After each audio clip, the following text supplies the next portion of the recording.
Danes praznuje občina Trbovlje in povsem logično je, da bomo naredili pregled, kaj vse se je v tem času zgodilo, in še bolj logično je, da bomo to naredili s prvo damo občine Trbovlje, Jasno Gabrič.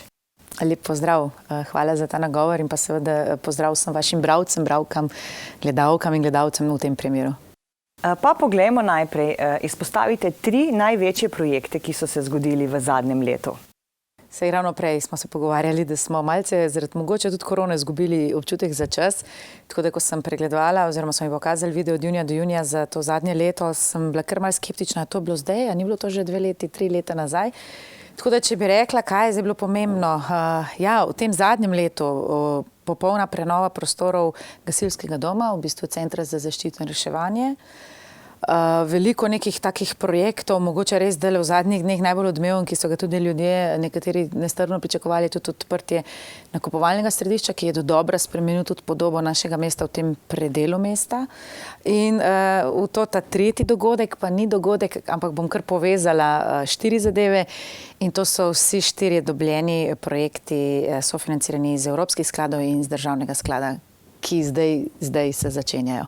Pa da jih našteva, da bodo ljudje vedeli. Na hitro, celovita prenova industrijske cone Nasipi, torej podjetniški, za gospodarstvo projekt, izgradnje novega zasavskega podjetniškega inkubatorja, potem tudi kanalizacija omrežja, da bomo skoraj 100% pokriti in da bo narava čista, ker kar ne sodi v potoke in v porečja, tam nima kaj delati.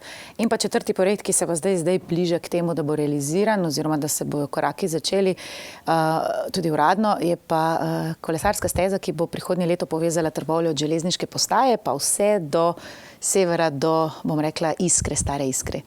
Katerega lahko pričakujemo najprej, da bo končan?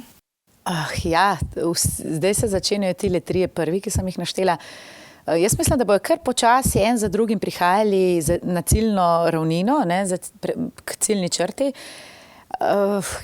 Rok za dokončanje verjetno. Ojce Nasipi in pa zasavski podjetniški inkubator bosta bolj ali manj, po moje, kar približno v istem trenutku končana. Torej kdaj? Drugo leto. Vmes pa tudi kanalizacija, ampak tega ljudje ne vidijo. To bodo kvečemo občutili tisti, ki do zdaj te problematike niso imeli urejene. V zadnjem letu, če se ozreva nazaj, seveda zaradi epidemije, COVID in tako naprej, je bilo precej stvari ali odloženih ali prestavljenih. Kaj vam je delalo največjo težavo? Govorimo zdaj o prireditvah, tem družabnem življenju? Nasploh občina kot delo občine, kaj je bila največja težava? Težava, jaz bom tako rekla, izzivi so bili, veliko jih je bilo. Najbolj to, kako se zorganizirati delo na sami občini, da ne bi ti projekti trpeli. Težko je, ker smo mogli v nekem določenem trenutku vrata zapreti in z občani komunicirati samo še preko telefonov in elektronske pošte. In pa potem seveda prilagodili smo ustroj vseh praznovanj, srečevanj, sestanki niso več bili takšni, kot smo jih navajeni. Veliko preko zaslonov, ne pa takole v živo. Pa ste se vseeno marsikaj naučili, spremenili s samim delom? Ja, mogoče bomo seveda, kar se digitalizacije tiče, bomo kakšen del tega dela, ki smo ga zdaj uvedli, obdržali. Posodobiti smo mogli tudi svojo opremo, recimo, se eno sobo opremati z kamerami in tako naprej in zvočnim sistemom. Smo se prilagodili, tako da marsikateri sestanek ali pa kdaj, če treba kaj na hitro, da bo kot v živo, bo zdaj imamo opremo in podlago za to, da ga bomo lahko na hitro izpeljali. Malo bolj smo pač postali previdni v teh stikih, ki jih imamo med seboj. Ne vem, mislim, da bo čas, kaj nam bo to pustilo in kaj se bo spremenilo, nam bo čas pokazal, mislim, da v prihodnjem letu. Danes občina praznuje, nekaj ste že izvedli, nekaj še boste, kaj lahko še občani pričakujejo v naslednjih dneh?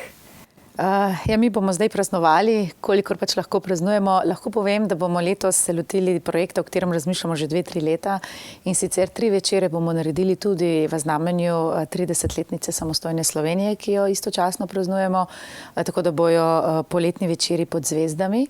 na Kumu, 3 glasbene dive, če lahko tako rečem, bodo z nami vsak en večer, torej začnemo 2 večera v juliju in 1 v avgustu.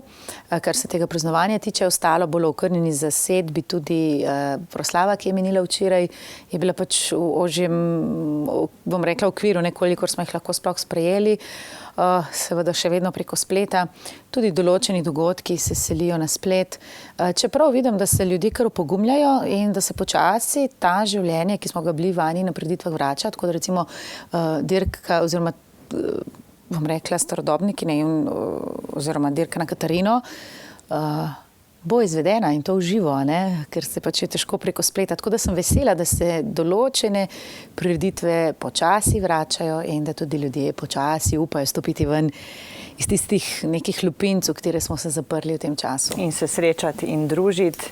Ja. Vseeno pa takšnih prireditev, kot je Anduht, Nogšiht, zaenkrat še ne bo. Žal letos še vedno ne, ker to je enostavno prevelika masa ljudi, bom rekla, na enem mestu. Ni pa smisla takega koncerta delati preko spleta, tako da ne, tega letos žal še ne bo, upam, da drugo leto. Je pa res, kar sem rekla, da se zdaj počasi odpiramo, postajamo zopet mogoče podobni sami sebi, kot smo bili prej, seveda upoštevani ukrepov, roke si še vedno lahko damo, vendar malo večjo pazljivostjo si jih prej razkužiš, če si jo obe, recimo zdajle, si jo lahko podava, ni težav. Tale cepljenje bo naredilo svoje, če človek prebolel. Jaz mislim, da moramo tudi to čim prej ozavestiti v naši družbi, da tisti, ki so cepljeni, tisti, ki so preboleli, da bi tudi na ta račun lahko, vsaj tisti ljudje, morda ne bili več toliko podvrženi tem ukrepom. Pa za zaključek vsekakor je prav, da županja nagovori svoje občane in občanke, tako da prepuščam besedo, da lahko si izrečete čestitke. Da si voščimo. Tako bom rekla, spoštovani Trboveljčani, Trboveljčanke, iskrene čestitke v občinskem prazniku, ki ga seveda tudi letos praznujemo v spomin boja Zorjuno. Res, da je bilo leto, ki je za nami precej turbulentno, takšno, bom rekla, bolj v pozitivnem smislu zanimivo, čeprav s številnimi izzivi. In si želim, da bi leto, ki ga zdaj začenjamo zopet od junija do junija, kot ga mi štejemo, pa prineslo mogoče malce več sproščenosti, več naših osebnih stikov, stiskov rok. Ne pozabimo pa vsej tej, bom rekla, zmešnjavi, ki je tako ali tako del naših življenj, predvsem na sebe, na neko notranji mir, ki ga vsak človek potrebuje. Če bomo mi srečni, bojo srečni ljudje okoli nas in tudi projekti, ki se jih bomo lotevali tako v zasebnem življenju ali pa službeno, bodo dobili povsem nov zagon. Tako da jaz vam želim lepo praznovanje.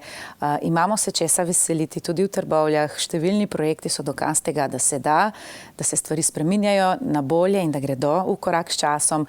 In jaz verjamem, da se lahko veselimo samo še lepih stvari, ki nas čakajo v prihodnosti. Tako da vsem skupaj lepo praznovanje želim in srečno, ter tudi vam hvala, da nas spremljate. Hvala za tale intervju. Vse dobro in se bomo, upam, da takole večkrat v živo srečali tudi zdaj počasi na vseh prireditvah, ki bodo počasi prihajale nazaj k življenju. Hvala, gospa županja. In pa seveda čestitke vsem občankam in občanom Trbovelj tudi v našem imenu in seveda srečno.